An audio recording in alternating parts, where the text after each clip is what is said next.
curso de instrutores de Qigong terapêutico da Escola de Medicina Tradicional Chinesa é uma formação de 3 anos certificada pela DIGERT. Tem um total de 1100 horas, 9 seminários por ano, tutoriais, aulas práticas semanais e um estágio curricular. A Escola de Medicina Tradicional Chinesa existe há mais de 30 anos e o curso de instrutores de Qigong terapêutico da ESMTC tem mais de 20 anos dedicados à formação de instrutores de Qigong terapêutico.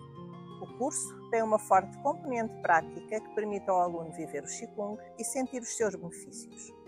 Destina-se a todos os que querem aprender ou aprofundar esta prática milenar que ajuda a fortalecer e melhorar a saúde, quer seja para seu benefício pessoal, como complemento de outras práticas ou terapias, ou para quem quer fazer uma mudança na vida profissional e tornar-se instrutor de Qigong terapêutico. Deixo o convite para visitar a nossa escola, saber mais sobre esta formação e fazer parte da grande família do Qigong.